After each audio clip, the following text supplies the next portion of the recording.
Tech News brought to you by Nerds in a Flash. We got a couple of biggies for you. Airbnb plans to verify all 7 million of its listings following a report about the scammers taking advantage of renters.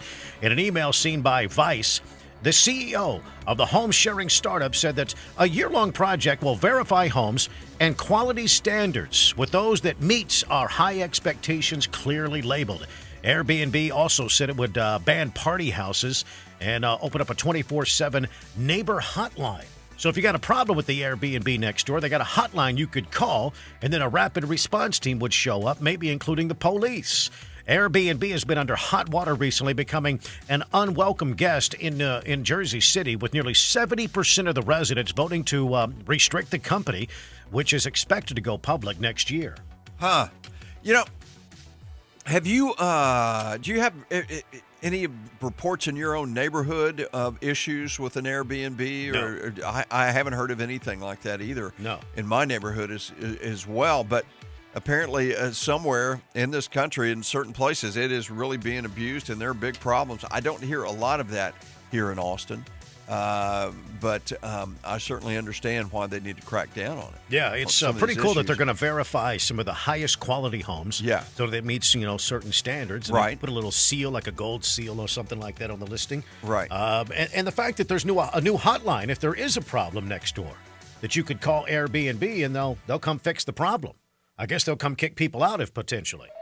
638, Todd Jeffries and Don Pryor. Hey. So glad you chose to join us.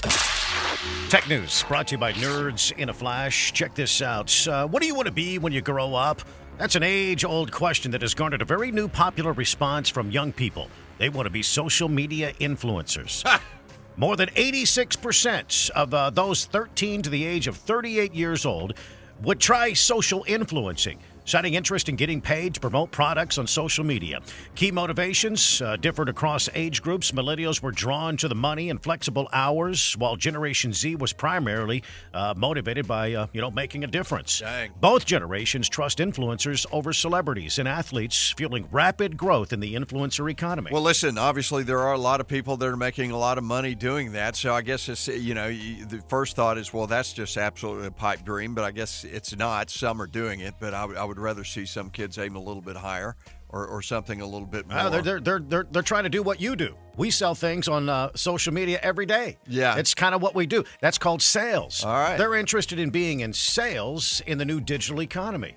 There's nothing wrong with that whatsoever. New way of thinking here, but yeah, again. No, it's not. That's not new. It's just an old way of thinking, folks. It's just a new avenue to make sales. Yeah. That's all it is. Well, but yeah.